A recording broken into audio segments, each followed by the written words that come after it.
హిందువుగా పుట్టి ఎస్సీ ఎస్టీలుగా ఉన్నటువంటి హిందువులలో ఉన్నటువంటి వాళ్ళు సుదీర్ఘకాలం వివక్షకు గురయ్యారు కాబట్టి వాళ్ళ కోసం ప్రత్యేకంగా రిజర్వేషన్లు ఇస్తే ఆ రిజర్వేషన్లు ఆ కారణంగా వివక్ష పొందడం కారణంగా రిజర్వేషన్లు పొందినటువంటి వాళ్ళు ఈలోపుగా ఈ రిజర్వేషన్స్ అంటే మతం మారినా కూడా ఎస్సీగానే క్లెయిమ్ చేస్తున్నారు, రిజర్వేషన్ పొందుతున్నారు. దీన్ని ఆపాలి అన్నటువంటిది భారతీయ జనతా పార్టీ కానీ వీళ్ళందరూ కూడా మొదటి నుంచి హిందుత్వవాదులు ట్రై చేసేటటువంటి పాయింట్. అయితే అసలు ఏకంగా ఎస్సీ మత మార్పిడి వాళ్ళకి కూడా పాత కులమే వర్తిస్తుందన్న చట్టమే చేయడానికి గతంలో ఆంధ్రప్రదేశ్లో చంద్రబాబు ప్రభుత్వం కానీ లేదా కేంద్రంలో అప్పుడున్నటువంటి కాంగ్రెస్ ప్రభుత్వం కానీ ప్రయత్నించింది. ఈ లోపుగా ఎలక్షన్స్ వచ్చేసి ఆగిపోయింది. ఇక భవిష్యత్తులో ఆ చట్టం చేయడం కష్టమేమో. ఎందుకంటే ఇప్పుడు సుప్రీంకోర్టు ఇచ్చినటువంటి తీర్పు, ఒక అమ్మాయి తన తండ్రి ఎస్సీ, తల్లి క్రిస్టియన్, తను ఈ అమ్మాయి పుట్టిన తర్వాత 3 సంవత్సరాలకే అమ్మాయికి బాప్టిజంలోకి అంటే తల్లి తన మతంలోకే తీసుకెళ్ళింది. తండ్రి ఇంకా హిందూ మతంలోనే ఉన్నారు, మత మార్పిడి జరగలేదు. కానీ వాస్తవంగా తండ్రి కూడా మతం మారిపోయాడు అనినే అక్కడ స్థానికంగా ఉన్నటువంటి అధికార యంత్రాంగం అదే. అంటే ఎస్సీ రిజర్వేషన్లో నడుస్తూ క్రైస్తవం స్వీకరించి తమ కార్యకలాపాలు నడుపుతున్నారు. అమ్మాయి ఎస్సీ కుల ధృవీకరణ పత్రం అడిగింది.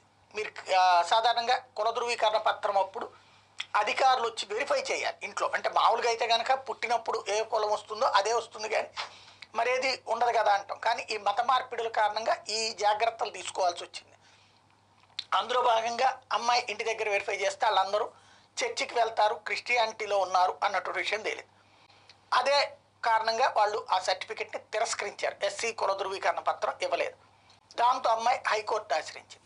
నువ్వు ఏం మతం పాటిస్తున్నావు అంటే క్రైస్తవ ధర్మాన్ని అనుసరిస్తున్నాను అని చెప్పి. మరి క్రైస్తవ ధర్మం అనుసరిస్తున్నప్పుడు ఎస్సీ రిజర్వేషన్ ఎట్టా చెల్లుతుంది అంటే, నేను హిందువుగానే పుట్టాను, ఎస్సీగానే ఉన్నాను, కానీ నా విశ్వాసం మాత్రం క్రీస్తు పట్ల ఉంది అని చెప్పి. దాంతో ఆమెకి ఆ రోజున సర్టిఫికెట్ నిరాకరించింది మద్రాస్ హైకోర్టు. దాదాపుగా జరిగిపోయి 5 ఏళ్ళు దాకా అయిపోయింది.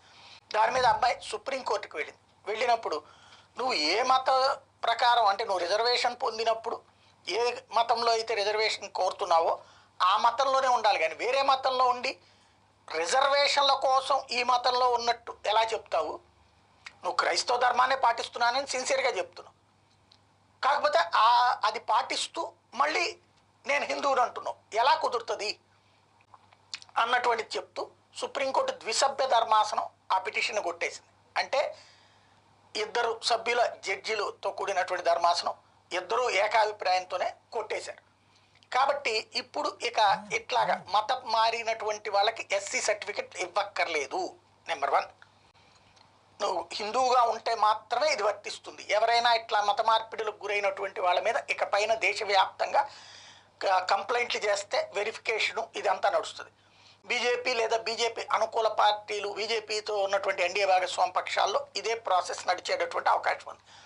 ఇక కొన్ని ప్రభుత్వాలు ఈ ఎస్సీ కన్వర్షన్ లా తీసుకొద్దామని చూస్తున్నాయి. అది రాష్ట్ర ప్రభుత్వాల వల్ల కాదు, కేంద్ర ప్రభుత్వమే చెయ్యాలి. అది ఎలాగా? మతము మారినా కూడా పాత కులమే వర్తిస్తుంది అన్నది. సుప్రీంకోర్టు ఇప్పుడు ఈ అభిప్రాయం చెప్పింది కాబట్టి ఈ అభిప్రాయాన్ని కాదని అట్లాంటి చట్టం ఒకవేళ కేంద్రం తీసుకొచ్చినా రేపు పొద్దున కాంగ్రెస్ ఐఎన్డీఏ కూటమి వచ్చి తీసుకొచ్చినా చెల్లుబాటు కాదు. ఎందుకంటే ఇప్పుడు 2 సభ్యుల ధర్మాసనం కొట్టేసింది కాబట్టి ఇదే దానికి కూడా వర్తిస్తుంది. ఒకవేళ ఆ చట్టం ఇక మళ్ళీ చేసి అమలు చేయాలి అంటే 5 సభ్యుల రాజ్యాంగ ధర్మాసనం దగ్గరికి వెళ్ళాల్సి ఉంటుంది. కాబట్టి కన్వర్షన్కి సంబంధించి అంటే మత మార్పిడికి గురైనటువంటి అంశంలో కీలకమైనటువంటి తీర్పు అని చెప్పాలి. ఇది హిందూ మతంలో వివక్ష ఉంది కాబట్టి రిజర్వేషన్లు ఇస్తారు అని అంటున్నారు. వివక్ష అనగా తక్కువగా చూడడం లేక అంతరాని వారుగా చూడడం. మరి సర్వే జన సుఖినో భవంతు అంటారే, ఏంటది? అది పచ్చి అబద్ధం అని చెప్పకనే చెబుతున్నారుగా. సర్వజన కాదు, సర్వ బ్రాహ్మణ సుఖినో భవంతు. అందుకే బ్రాహ్మణులు ఉన్నత స్థానంలో ఉంటారు, ఇక మిగిలిన వారందరిది కింది స్థానమే. ఇక సర్వే జన అనేది అబద్ధమేగా. మరి ఇక వీరిని మెచ్చుకోవాలి, ఎందుకంటే మా హిందూ మతంలో వివక్ష ఉన్నది కాబట్టి రిజర్వేషన్ ఇస్తాము అంటున్నారు. క్రైస్తవులలో, ముస్లింలలో వివక్ష ఉండదు కాబట్టి ఏమంటున్నారు? వివక్ష ఉండదు కాబట్టి వారికి రిజర్వేషన్లు ఇవ్వము అంటూ they are giving good testimony about Christianity and Islam as there is no discrimination in that religions and they themselves admitting that in our Hindu religion there is discrimination. ఇక అలాంటప్పుడు ఆ మతం ఒక మంచి మతం ఎలా అవుతుంది? ఆ ధర్మం ధర్మం ఎట్లా అవుతుంది? అది అధర్మమేగా, సనాతన అధర్మం అనవలసి ఉంటుంది.